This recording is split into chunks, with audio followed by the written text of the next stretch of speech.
when does the music ends and the sound work starts? When does the sound work ends, and let the music be your guide? How do you do that? How do we combine them together? Which is a whole art for itself, you know. Do you have any questions till now? Anything? No? Good. Really, if there's something you don't understand or something you want to know, please feel free to ask.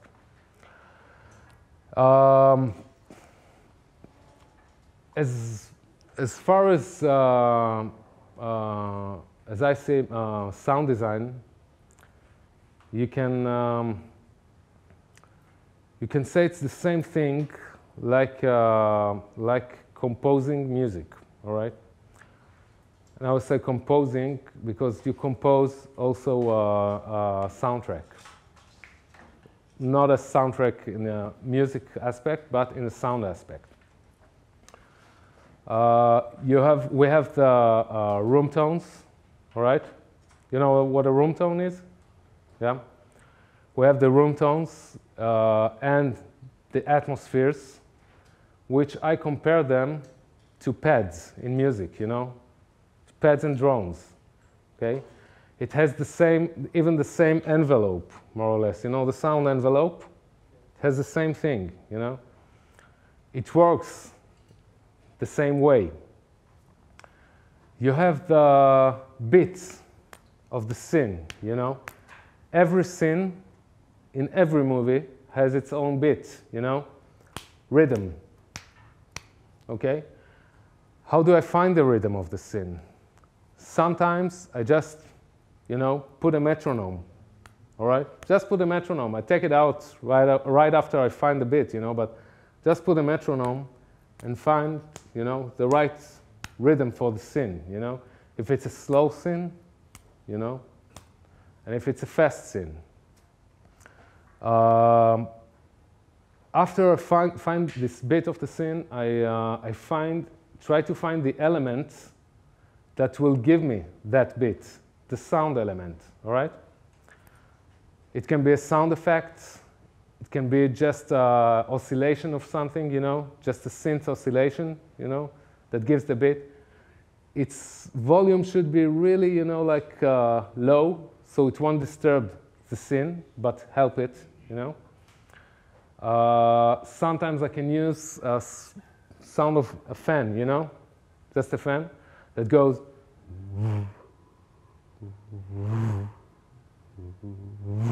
you know, in the same beat, and put it on the scene like really low volume. Again, sound works on the subconscious, all right? Things that, you know, you think you hear it, you don't think you hear it. You can climb up, you know, start it in the beginning of the scene, start it from 0, all right? Not 0, the 0 dB, but minus infinity. Start it from with, you know, a long fade in, and once you have long fade in, the watchers, the audience of the film they won't hear it, you know? They won't hear that there's a noise coming up, there's a beat coming up. They'll never hear it. And you take it out in the end of the scene, or you can just cut it out, you know? Either way, it works. But once it's there, it modifies the beat of the scene, and the audience feel it more strictly, right? And they get into the beat of the scene right away. It can be just foliage of scratches, you know, something that, you know, help the scene. And another tip for video editors, for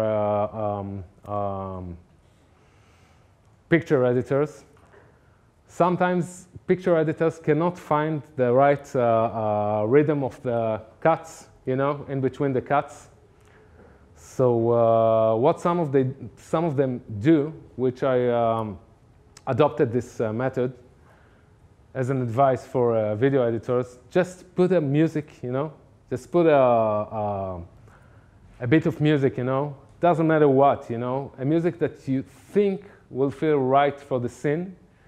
Once you found the music to the scene, you know, you put this music, you start editing, you know, the picture. After you finish editing it, you take out the music, just mute it, you know, and there you have it. You have the scene, you know, edited. It's got its own rhythm, you know, and it's there, you know. There is also these things that screenplay writers, script writers, some are using, which I advise them to listen to music while writing the script, all right? Once they listen to music, all right, they have the vibe that they want the script to be. Well, not always, but sometimes it helps. It really helps the screenwriters to do that. It doesn't mean that once you have the scoring for the film, it should be that music, you know, that you were listening to while writing the script, you know? Not at all. But once it gave you the right vibe for that, you're in it, you know? And it helps you afterwards to know which music you want on your film, on the certain scene or the entire film, all right? A good example for that is the film Magnolia. Do you know this film? Magnolia, it's an American film. The first time I saw that movie, I was sitting in my living room, you know, with a 5.1 surround system, whatever. And I heard that the music mix was too loud, you know. I barely understood the dialogue. I barely understood the people talking, and I thought there's some kind of a technical problem in my system that made it sound like this, you know. And I checked all the cables, I checked everything, you know, and I saw that, oh man, everything's okay. But you still can't understand the dialogue, you know. You don't understand a word of what they say. The music is so high. And I said to myself, who is this deaf sound mixer that did that, you know? And when I saw the movie on and on and on and on, and I just realized that that was his concept, you know? You know, he said just, excuse me for that, fuck the dialogue. You know what I mean? Fuck the dialogue, fuck the meaning, fuck the text, you know? I want music, you know? And when I investigated that, I realized that the screenplay, the script writer, he did the whole movie with the inspiration of the singer that wrote the songs for the movie. Why I do like this? It wasn't for the movie. The songs were before the movie. He was listening to the songs, and that gave him the inspiration to write the script, okay? And it reflected through all the scenes. The dialogue didn't matter that much to him as the music did, all right? And it kept on doing that through all the movie. Plus, that movie has a unique dynamic range. We were talking about dynamic previously. The whole movie works like, it's like high volume, you know, it's like a commercial. You know, TV commercials, they're always at the, you know, full volume, you know, always full volume. Just mute the TV once it's coming, you know, once you see it, you just mute the TV. It's the same thing through 3 hours, you know, 3 hours of high impacts, everything is there, you know, everything is there all the time. The movie won't let you go, you know. Well, that's the extreme, pretty much extreme part of it, you know. I won't say that every movie has to be like this. Not at all, you know. There won't be any movie you won't understand a thing. But sometimes the dialogue doesn't matter, you know. Sometimes the music is the leader, you know. But it dances together, you know, the music and the dialogue, you know. Where do I put the music? Where do I put the dialogue, you know? Which one I want to be my main actor, okay? So we had this pad, which is, you can relate it to like atmosphere, sound atmosphere in music. You had the rhythm of the scene, all right? You have, like you have, in orchestration, you have the background parts, all right? It can be a guitar track, you know, just a guitar, background guitar, or in classical music, it can be a bunch of cellos and violins that plays pretty much in backgrounds, some parts, you know. You can do that in sound designing, same like you took elements, you know, you're taking elements. These elements can be a construction site, you know. And again, it doesn't matter if you see a construction site in your, on your screen, you know. I mean, who will tell you that there's no construction site outside, you know? It can be like a bird that chirps, you know, in the background in a certain rhythm, you know. Well, you won't feel it in a rhythm like a loop rhythm, you know. You can build it so it won't be loopy, you know, and embarrassing, you know what I mean? You can just design it so it will be play a part.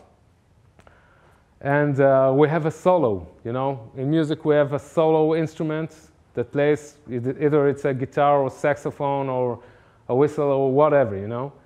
And this one, I compare it to the dialogue, you know, in a movie, you know. It's like the dialogue, that's your solo instrument, okay? Once you mix it together, the whole things, the question is which of the elements you give higher priority. And sometimes while writing the music, okay, to the film, you have to think it like music, the sound and the music, which elements can be the main actors in the music and which elements can be the main actors in sound design. For example, I had this opening scene of a movie which took place in a crowded market, all right? Like a crowded market, like a street market, all right? And I wanted the noise of the market, you know, I want the noise of the people, the noise of the atmosphere of the people, of the sellers, of cashiers and everything. I wanted that to be there.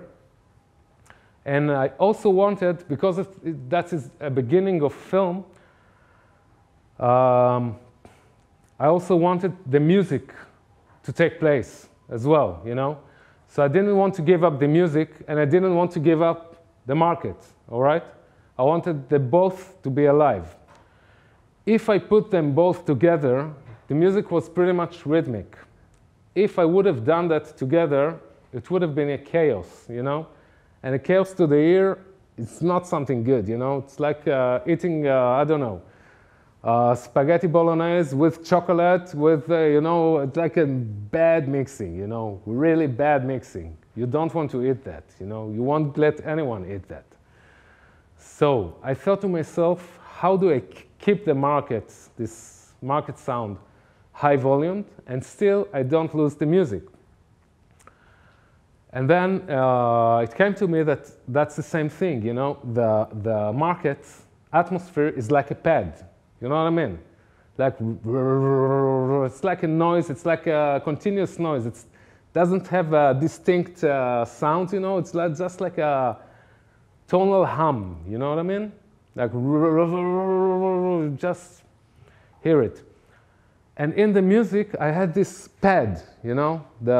It was strings pad, I think, or electronic pad. I don't quite remember what it was. I had this pad. And I said to myself, if I take out the pad from the music, I can replace the pad with the market sound, you know what I mean? And I can do the market sound tonal to the music, you know, change the pitch of the whole sound so it would be part of the music, you know, but still it is a market sound. People's sound, you know, all this hassling noise. So I muted the pad. I left only the rhythm section, you know, the rhythm section that started the film. And of course the solo instrument, which didn't disturb anything. And I did this tonal of the pad, and the market was part of the whole thing, you know, part of the music, you know, and it worked out amazing. And one colleague of mine said to me, "How did you manage to do that? You know, to keep the high level of the market and still don't lose the music, you know?" And I told him that, and he said, "All right, yeah, all right, got it, you know." That's where it comes together, okay? The music and the sound. That's how you combine them together. They work together, you know, it's the same thing, you know? Even if, like, sound elements, you can't quite define them as music elements, still it's the same thing, all right? What's the time, is it? Talking, and oh, yeah. Soon we'll have a break, don't worry.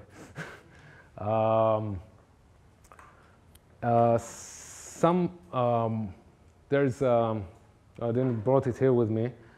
There's a new trendy concept that's taking place in the world of minimalism, all right? You can see it on series such as Touch. Do you know the series with Kiefer Sutherland? And a good example for that is a movie called Upstream Colors. Has that anybody seen that movie? Upstream Colors. I don't remember the name of the director, but the director was the musician of the film and worked with the sound designer and was one of the main actors. He did some parts. And the whole film is like, you can see it's whole, you know, it's one thing, you know, because it's the same thing.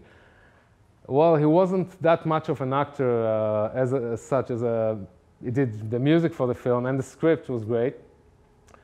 But you can feel the minimalism, you know what I mean?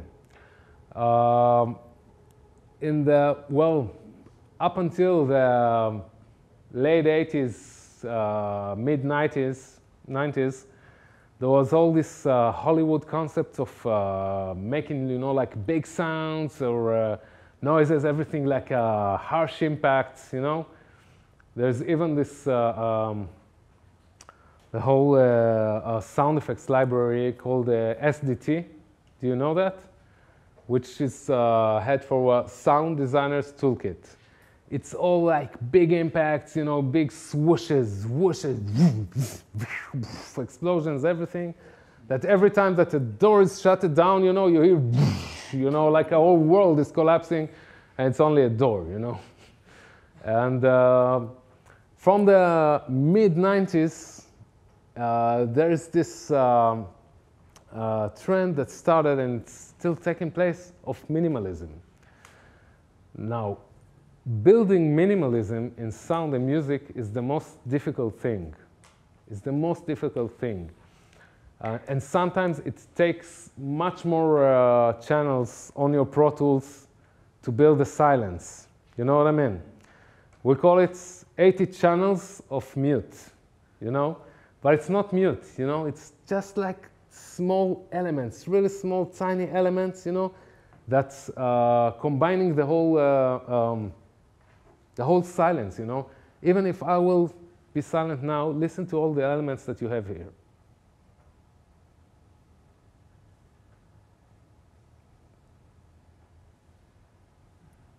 Have many, many things, many small elements, you know, of, you know, things that builds the quiet, you know, builds the mute. So it is never muted, you know.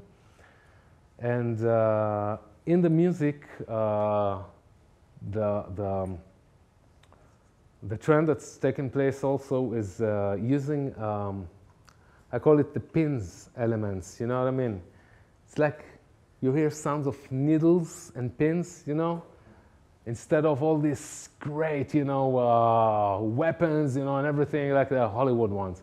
And Hollywood started to adopt that. It started from the European film industry, you know, started to build things in minimal. If you saw the movie, what was its name? 4 months, 2 weeks, something, you know. It's all been this sound designing with atmospheres, you know, like a quiet atmospheres. And the wisdom is how to make this, how to do this silence, but still keep it interesting, not getting bored by the silence, all right? How to work with the audience. Oh, you can see it in the movie Gravity. Have you seen Gravity? That's a classic example for that. Keep on spitting. Take the, yeah. That's a classic example because, well, it takes place in space, you know. But if you see an American movie, a Hollywood movie from 10 years ago in space, you'll hear so many, you know. Bless you. Means that I'm right. No. You see so many, you'll hear so many sounds, and here they kept on the minimalism, you know. And keeping the audience with this minimalism is like an art itself. And it's very, very difficult. As a filmmakers and as a sound editors or engineers, try to do these tests, you know, build your own, you know, take like a scrapbook and build your own silence, you know, from things you want to put on. There's an Icelandic band called Sigur Rós. Does anybody know of them? Of course. If I would ask that question 10 years ago, no one knew them, you know. But they're great things that they started with this minimalism, you know. And sometimes this minimalism sounds like a huge thing, you know, but it's only 3 instruments that does it, or 2 instruments, you know. Nothing more than that, which gives, you know, the right, if you want an impact, if it can be like a nothingness, you know. And working with that in music and sound elements can give you a much more impact, most of the time, 70% of the time, much more impact than the big sounds, you know, the big impacts and everything that used to take place up until the mid-90s. Any questions up until now? No questions. All right. What am I doing here? All right, we'll take a short lunch break, in which I hope afterwards we'll have the Pro Tools session sorted out so I can show some mixing techniques. If not, I have a few examples. We'll talk about ADR recordings and all sort of stuff. Cheers.